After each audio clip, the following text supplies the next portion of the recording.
Bienvenue à Partage et Prière, notre rendez-vous mi-semaine avec la parole du Seigneur. Aujourd'hui, nous allons parler du Dieu des surprises.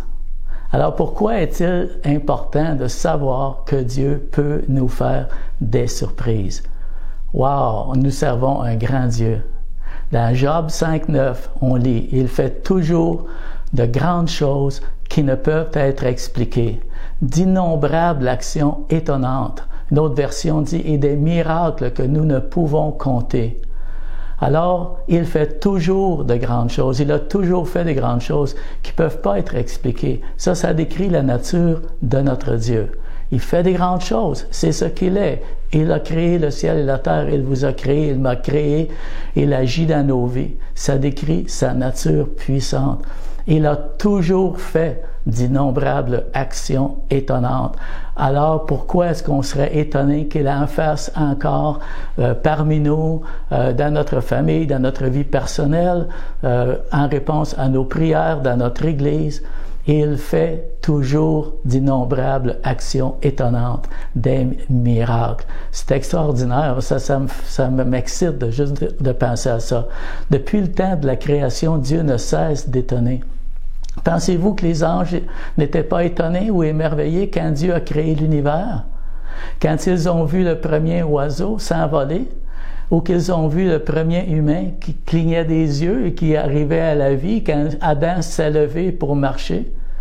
Pensez qu'Abraham était déjà vieux, Dieu l'a surpris avec une promesse. Et 1 an plus tard, dans leur vieillesse, Sarah a pu concevoir un enfant. Dieu a surpris Moïse avec sa présence dans le buisson ardent. Il a changé son futur.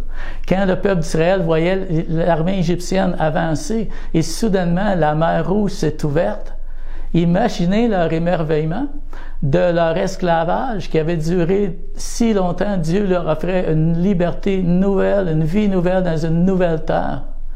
Et Dieu a surpris Isaac quand il était dans le deuil de sa maman, en lui donnant une épouse, Rebecca, qu'il a pu aimer. Et ça me dit que même dans des détails comme dans nos émotions, dans nos relations, Dieu peut nous surprendre.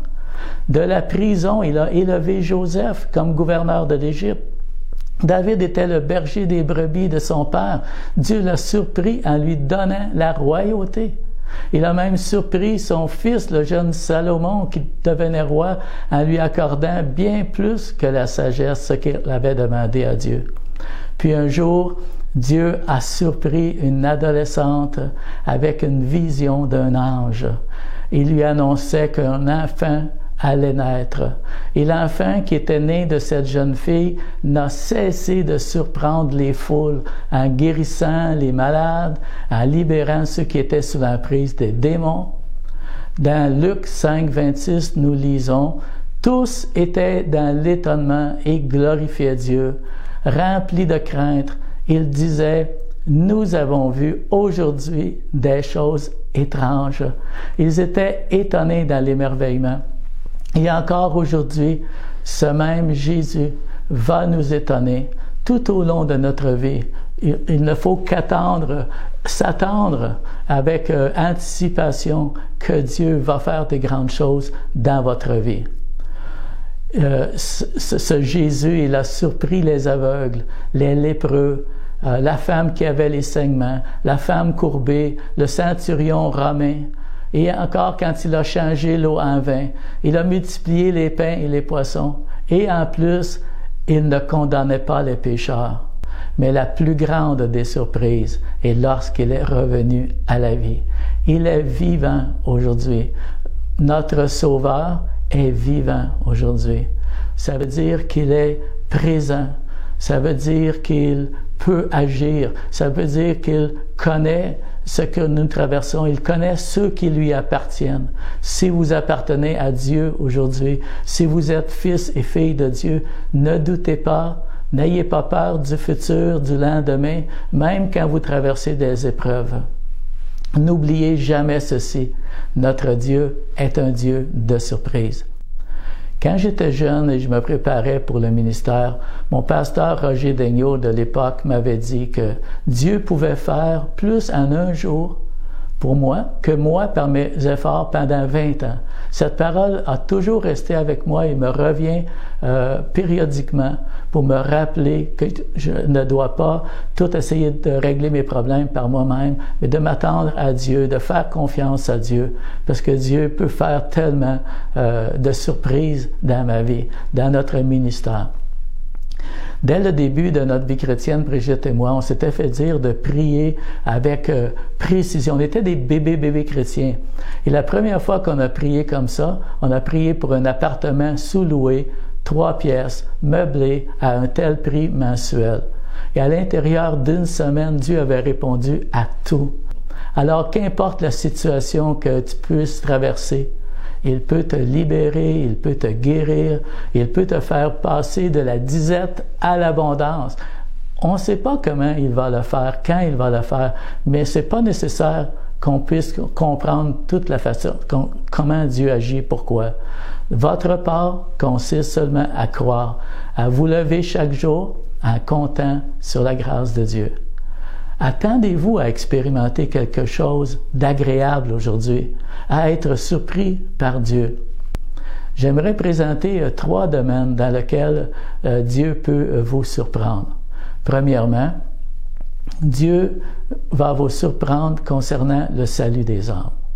Vous connaissez l'histoire dans Actes chapitre 8, quand le ministre de la reine Candace retournait en Éthiopie, il venait d'aller adorer à Jérusalem, et il retourne avec le parchemin du prophète Isaïe. Et malgré qu'il était allé à Jérusalem, il n'avait pas vraiment encore trouvé Dieu. Et là, il s'en retournait un peu déçu. Et là, il se tourne vers le parchemin, il lit ce texte, il le relit sûrement plusieurs fois. Ce texte l'intriguait vraiment. Et il se demandait de qui le prophète Isaïe peut-il bien parler ainsi? Est-ce qu'il parle de lui-même ou est-ce qu'il parle de quelqu'un d'autre? Il souhaitait comprendre. Et il se disait, si quelqu'un pouvait répondre à mes questions. Et soudainement, comme ça, sur le bord de la route, au milieu de nulle part, une voix. Comprends-tu ce que tu lis? Et là, le ministre voit un inconnu qui marche à côté de son char. Une surprise. Qui est cet inconnu? C'est Philippe, un serviteur de Dieu. Dieu l'a surpris lui aussi. Et il a surpris le ministre éthiopien. Alors, comment pourrais-je comprendre l'Éthiopien annonce? Alors, commençant par ce passage, Philippe peut faire connaître Jésus à cet homme qui cherchait Dieu sincèrement de tout son cœur. Il a compris le texte d'Isaïe. Il a compris, tout est devenu clair. Il déclare, « Je crois, moi aussi, que Jésus est le Fils de Dieu. » Et là, il fut baptisé. Lors d'un voyage missionnaire en Mongolie intérieure, vers la fin des années 90, nous étions dans les grandes prairies, à perte de vue. Et là, soudainement, notre véhicule est tombé en panne. On était, on peut dire, déconcertés, inquiets. Il n'y avait pas de route, là. On était peut-être 35 kilomètres dans les grandes prairies, dans les champs.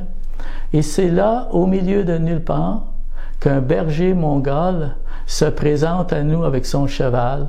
On lui annonce l'Évangile. Il a reçu Jésus comme sauveur. Comme ça. Et Dieu peut nous surprendre de tellement de façons quand on veut le servir et annoncer l'Évangile. N'ayez pas peur d'ouvrir la bouche et d'annoncer l'Évangile, parce que Dieu peut vous envoyer quelqu'un qui le cherche sincèrement, de tout son cœur. Il n'a qu'à entendre vos paroles lui annoncer la bonne nouvelle. Lors de notre récent voyage dans le nord des Philippines, dès notre arrivée, la tribu des Hétas sont accourus pour nous souhaiter la bienvenue. Et là, on était dans l'église. C'est une église qu'on avait construite en 2012 pour eux. Et ils étaient là, ils s'assoyaient autour de moi et là, ils attendaient. Il faut prêcher la bonne nouvelle. Regarde, ils sont tous. On doit leur dire à propos de Jésus. Quand j'ai terminé de donner un message, j'ai offert la prière. Immédiatement, les gens se tiennent debout, viennent en avant faire prier pour eux, pour leurs maladies, pour leurs enfants. Et là, un homme que je vais appeler The Chainsaw Man, le Chainsaw, ou le bûcheron, parce que c'est lui, en 2012, qui avait coupé les arbres qu'on a utilisés pour la construction de cette église-là. Et là, il était debout, répondant à l'appel. Et il me dit, je veux changer de vie, je veux être libéré de toutes mes vices, je veux suivre Jésus et être un homme nouveau. Wow! Dieu nous a encore surpris une autre fois. Et le lendemain, on avait une retraite et on avait un baptême d'eau et on a baptisé une de ses filles le lendemain dans l'océan. Le deuxième point, c'est le Seigneur peut vous surprendre concernant votre voyage missionnaire, dans vos finances, et aussi dans votre ministère, si vous avez à abandonner une carrière, si vous avez à vous investir dans quelque chose où Dieu vous appelle à faire quelque chose, Dieu peut vous surprendre. Dans mes débuts, avant de partir pour mon premier voyage missionnaire, je lisais des histoires de missionnaires, je ressentais une sorte de jalousie, mêlée d'incrédulité un peu, parce que je me disais, toutes ces histoires-là, c'est presque trop beau, comment Dieu a entrepris pour ces missionnaires-là. C'était pour quelqu'un d'autre, mais c'était pas vraiment pour moi. Ma foi était bien chambranlante ou vacillante. Et Dieu nous a surpris en pourvoyant financièrement. Pour la première fois, c'était la première fois qu'on goûtait à ça, Dieu a pourvu à notre voyage. Et ça l'a augmenté ma foi. C'est vrai que ça coûte cher de voyager, mais dites-vous que si Dieu vous appelle, c'est l'argent de votre Papa céleste. C'est lui qui va pourvoir. Vous êtes son enfant. Si Dieu vous appelle à aller en mission, laissez-le vous surprendre. Mettez pas Dieu dans une boîte. Ne limitez pas Dieu en regardant votre compte de banque. Si Dieu vous met à cœur de le servir en mission, allez-y avec la foi que Dieu peut vous surprendre. Le troisième domaine, c'est le Seigneur vous surprendra au milieu même des pires épreuves de votre vie. Dans 1 Pierre, chapitre 4, verset 12, on lit « Bien-aimés, ne soyez pas surpris comme d'une chose étrange qui vous arrive, de la fournaise qui est au milieu de vous pour vous éprouver. Ne soyez pas étonnés par des épreuves qui vous arrivent. Dieu peut certainement vous surprendre au travers de la persécution ou de l'adversité. Moi, je pense à l'histoire d'Esther et de Mardoché. C'était très dramatique ce qui leur arrivait. Et Dieu les a surpris, leur renversé complètement leur situation. Mais dans les pires moments, Dieu intervient. Et c'est pour ça que je vous répète encore, ne t'inquiète pas au sujet de ce que tu as perdu, de l'injustice, parce que Dieu est un Dieu de solution. Saül était parti chercher les ânesses de son père. 3 jours plus tard, il était découragé face à cet échec. Il n'avait pas retrouvé les ânesses. Ça avait pris beaucoup de temps. C'était une vraie perte de temps. Et pourtant, quand il a rencontré Samuel, le prophète, on lit dans 1 Samuel, chapitre 9, verset 20, « Ne t'inquiète pas des ânesses que tu as perdues il y a 3 jours, car elles sont retrouvées. Et pour qui est réservé tout ce qu'il y a de plus précieux en Israël? N'est-ce pas pour toi et pour toute la maison de ton père? » Mais Dieu le surprend en lui offrant quelque chose de bien plus grand. Alors Dieu connaît le sentiment que vous éprouvez quand vous perdez quelque chose de cher ou quelqu'un de cher. Quand on vit une perte, ça nous dérange. Ça crée une blessure dans notre cœur. Ça peut même se développer dans un esprit de défaite, un peu de condamnation personnelle. Ça peut produire aussi des soucis obsessifs et du désespoir, puisqu'on a perdu quelque chose de cher et on ne sait plus quoi faire. Vous savez, Saül cherchait les ânesses, mais Dieu lui a donné une position supérieure. Il cherchait des ânesses et à la fin, Dieu lui offre une position. Il va devenir le premier roi d'Israël avec tous les honneurs attribués à son poste. Mon frère et ma sœur, quand tu marches avec Dieu, ne sois pas inquiet. Dieu a une surprise sur ton chemin. Dieu a préparé des choses extraordinaires pour toi que tu n'as pas demandé ni prié. Psaume 40, verset 5. « Tu as multiplié, Éternel, mon Dieu, tes merveilles, et tes desseins en notre faveur. Nul n'est comparable à toi. Je voudrais les publier, les proclamer, mais leur nombre est trop grand pour que je les raconte. Alors attendez-vous toujours à être émerveillés, continuellement par votre Dieu qui vous aime. Il est tellement avec vous, il s'est donné sur la croix pour vous. Dieu est omniscient, il connaît les choses longtemps en avance.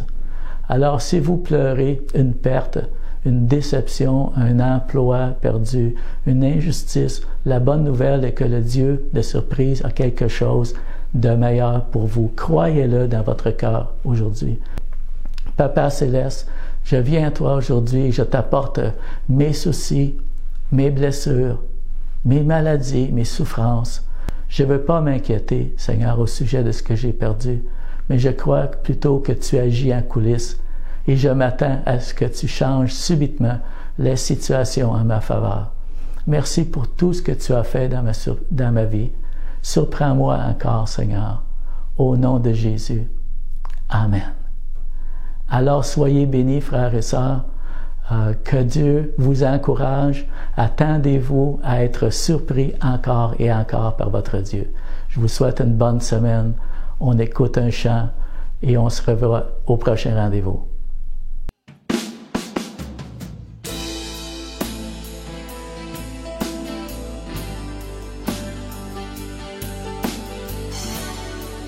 Laisse Jésus toucher ton cœur ce matin.